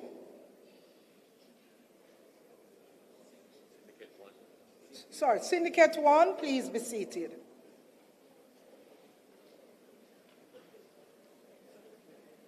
Syndicate 2, now that director is Inspector Rodney Matthews. And the names are Detective Sergeant Patrick Lindsay, Sergeant Tanika James, Detective Sergeant Brian Samuels, Sergeant Jean Miller, Sergeant Julaine Richards, Detective Sergeant Martin Walker, Sergeant Denise Bennett, Sergeant Medica Margon Sweeney, Sergeant Latoya Wheatle, Sergeant Mario Taylor, Detective Sergeant Everton Garrick, Sergeant Marvin Wallace, Sergeant Carlos Campbell, Sergeant Horace Robinson, Sergeant Ricardo Reed, Sergeant Omar Bryan, Detective Sergeant Caron Cameron, Detective Sergeant Jermaine Folks, Sergeant Damian Miller, and Sergeant Antoinette Burton. Detective Sergeant Lindsay, could you kindly come forward?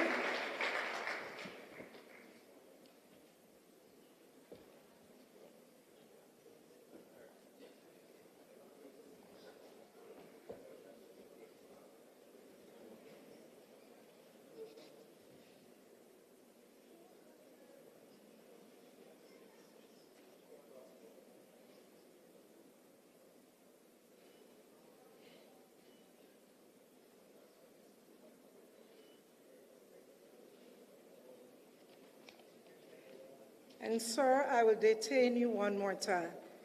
Can you please be seated, Syndicate 2? Syndicate 3, and the director is Nicolette McKay, Inspector of Police.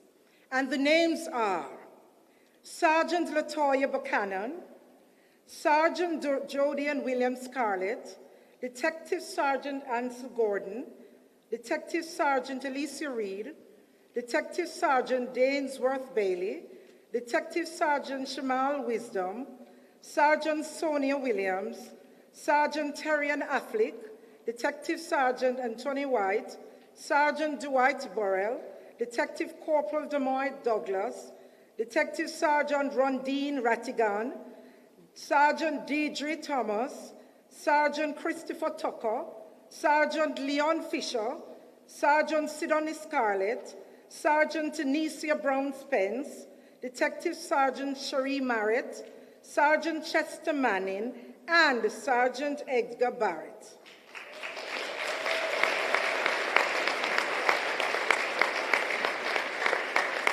Sergeant Latoya Buchanan, could you come forward, please?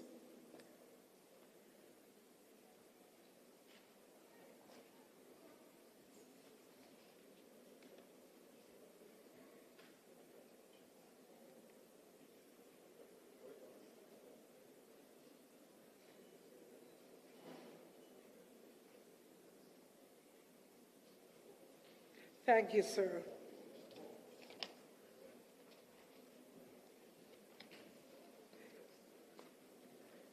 Could you please be seated, Syndicate 3?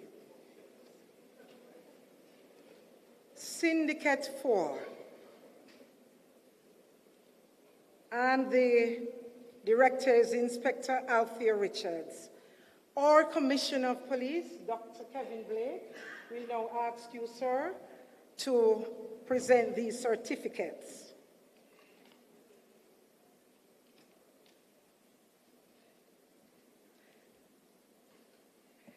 And the names are Sergeant Graham Evangelist, Sergeant Christopher Booth, Detective Sergeant George Coburn, Detective Sergeant Cordith Willis, Sergeant Andrea Spencer, Detective Sergeant Debbie Jennings, Sergeant Marguerite Gardner, Sergeant Florizel Thompson, Detective Sergeant Sasha Gay Mullins, Sergeant O'Neill Brown, Detective Sergeant Garfield Livingston, Sergeant Patrick Dixon, Sergeant Sonora Newell, Sergeant Omar Matlock, Detective Sergeant Robert Robinson, Detective Sergeant Darnell Harris, Sergeant Michael Heron, Sergeant Garfield Ellis, and Sergeant Raphael Jones.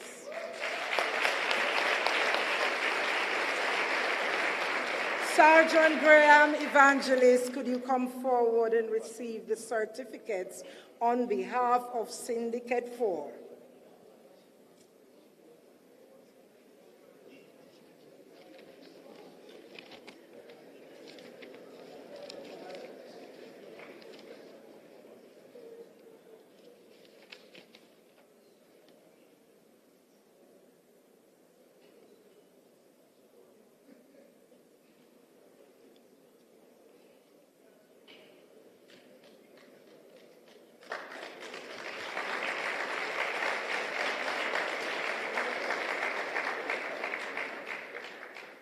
Could you be seated, please? It's not many often you have at this stage and this level to dictate, so I ask you, sir, to remain right here, sir. Okay, Syndicate 5. Inspector Terrian Warren is the director. And the names are Sergeant Cindy Brown, Detective Corporal Dr. Shalane Fraser, Sergeant Basil Bailey, Sergeant Joyce Chamberlain, Sergeant Anishka Flanagan Monroe, Detective Sergeant Sharona Smith, Detective Sergeant Violet Berry, Sergeant Chantal Myers, Sergeant Nicola Thomas, Sergeant Horace Hunt, Detective Sergeant Sean Brown, Sergeant Angelita Hamilton, Detective Sergeant Greg Gibbs, Detective Sergeant Joseph Gray, Sergeant Howard Hamilton, Sergeant Barrington Huntley, Sergeant Handel Harris, Sergeant Lawrence O'Connor, Detective Sergeant Jermaine Jenkins, Sergeant Ricardo Hare, and Detective Sergeant Jason Morgan.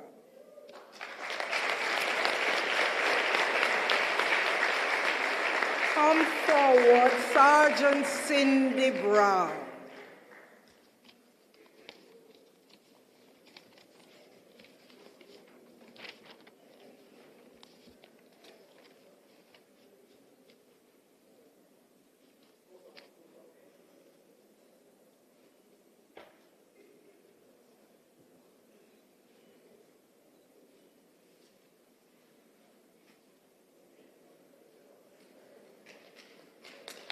Thank you, sir. Thank you.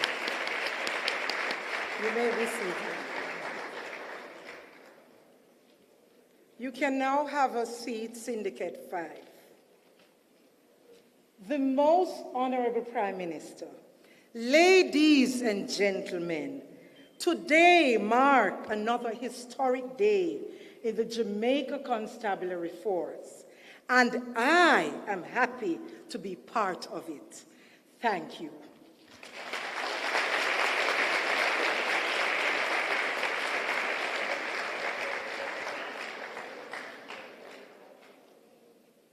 Thank you very much, Madam Brown. Well, at this time, I'm going to invite to deliver the vote of thanks, because appreciation and thanksgiving is so important. I'm going to invite Sergeant Florizel Thompson. Put your hands together for him as he comes.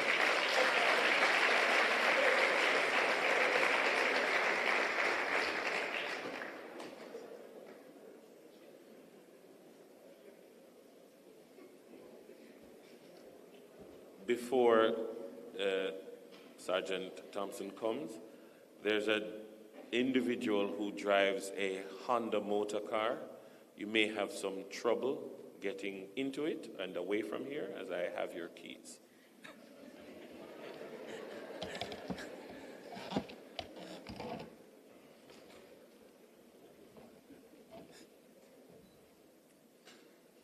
Master of Ceremony, Mr. Dennis Brooks, Senior Superintendent of Police, Dr. the Most Honorable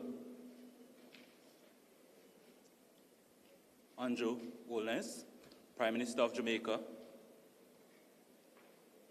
the Right Honorable Delroy Truck, Minister of Justice,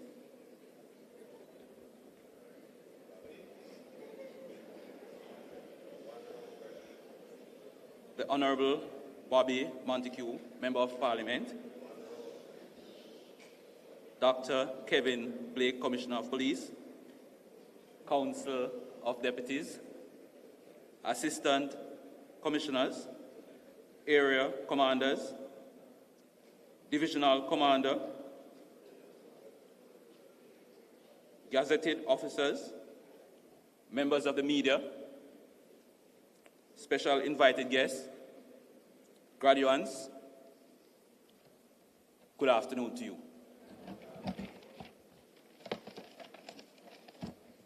I am honored to stand here today to express our heartfelt gratitude to all those who made this ceremony possible. Our guest speaker, Dr. the Most Honorable Andrew Holness, Prime Minister of Jamaica. We appreciate the information that you shared. More so, the part that you spoke about ROC and the transformation of the JCF.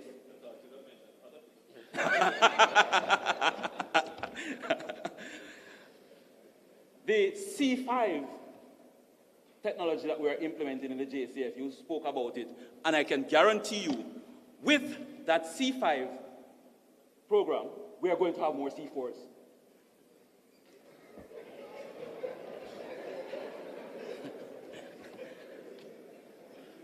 Commissioner of Police, Dr. Kevin Blake, sir, we're convinced that you're a transformational leader. You're the right man with the right plan at this point to transform the JCF into the force for good that we're speaking about on a daily basis.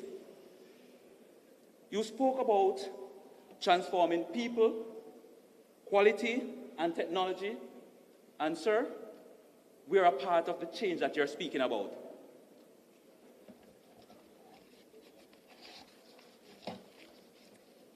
Portfolio officers, Mr. Richard Stewart, Deputy Commissioner of Police, Mr. Andrew Lewis, Acting Deputy Commissioner of Police, Mr. Warren Clark, Acting Deputy Commissioner of Police, Assistant Commissioner of Police, Ms. Karina Powell-Wood, Acting Deputy Commissioner of Police. I thank you for providing us with strategic guidance on our course during your presentation. Thank you very much. Dr. Blake?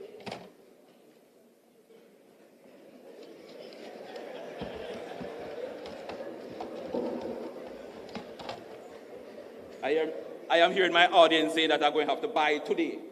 But, sir, the transformation that is taking place, your deputies, when they came and made a presentation to us, we get the information that they bought into the concept and they're prepared to drive it to us, the members. And I can tell you, sir, that the transformation is taking place right here as you speak.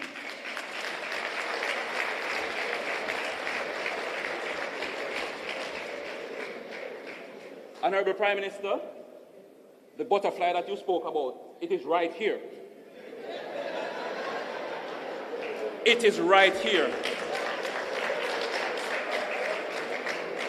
Now, I can say to you that this transformational moment that we're facing and we're a part of, the production team here today is giving us good examples of it. And I just want to say thanks to our CCN, the media, your own team from the Office of Prime Minister that is doing that capturing. Just want to say thanks to you all. And the butterfly is moving faster and faster now. The butterfly has made that transformation.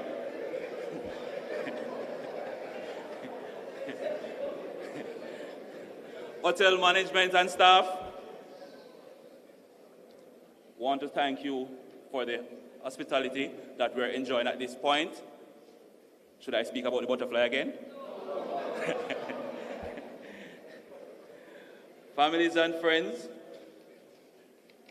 I want to say to you that the sacrifice that you have made at this point, we're here and we're here making the best of it, and I'm sure that we made you proud. Just want to say thank you to you, family members.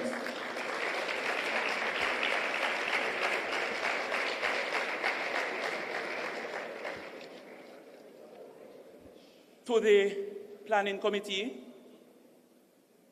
just want to say you have done a good job. Sergeant Wheatley, for the decor.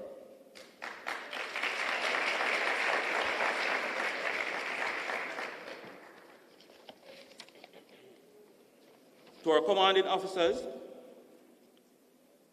thank you for allowing us to participate in this program, because the JCF, as we know it now, is a very competitive environment. And for you to make that choice in selecting us, we are very much thankful about that.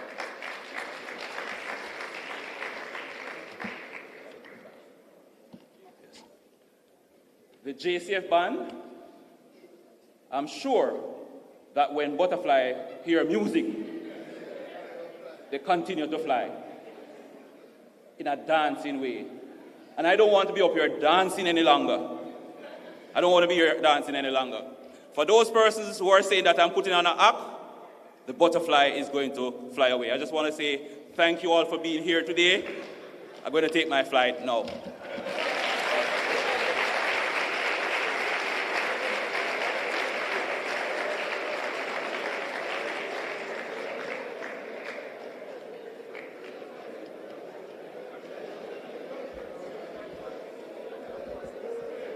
Thank you. Thank you very much, Sergeant Thompson, for that very colorful,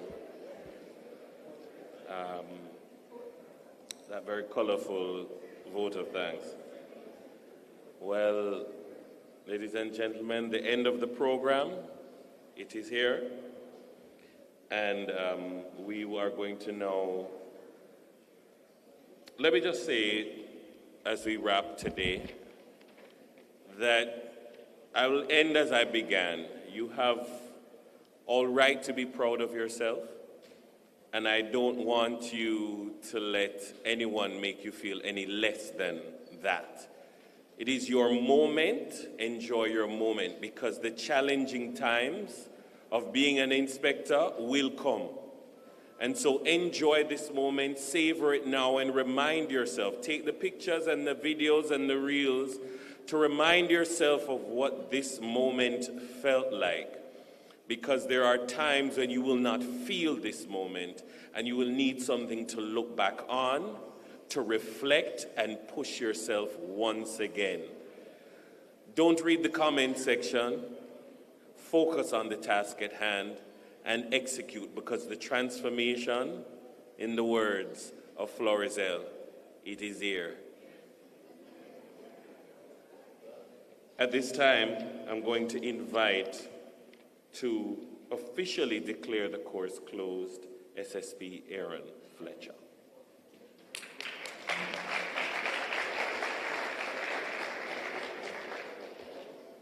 Thank you, Mr. Master of Ceremonies. Ladies and gentlemen, today we gathered to celebrate a remarkable occasion: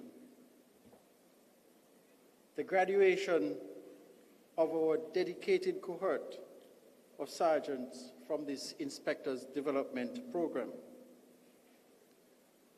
This moment marks not only the culmination of hard work and perseverance, but also the beginning of a new chapter in their commitment to public safety and service to our country. Each graduate today stands prepared to uphold the principles of justice, to foster trust, and to lead with integrity. Let us embrace their journey, recognize their accomplishments as we anticipate the positive impact that they will have on our island, Jamaica. With that said, on behalf of Dr. Terence Bent and his team of syndicate directors, on behalf of Mr. Merrick Watson, the Assistant Commissioner of Police in charge of training,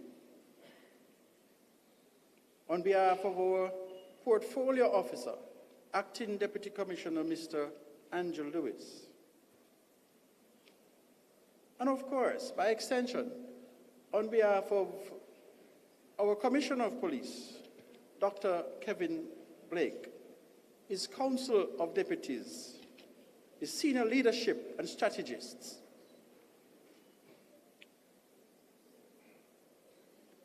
it is my pleasure to, at this moment, formally declare this course closed. Thank you.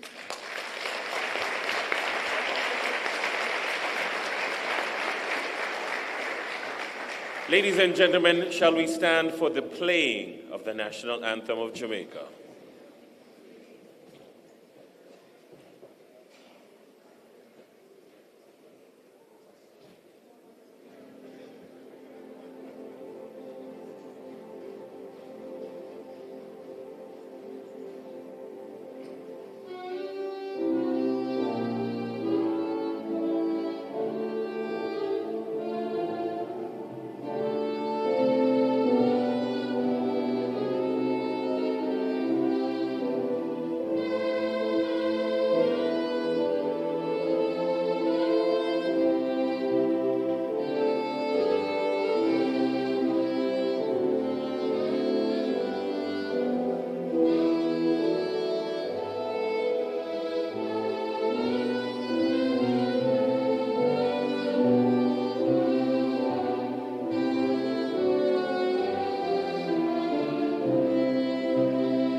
Thank you very much, ladies and gentlemen. Have a wonderful day.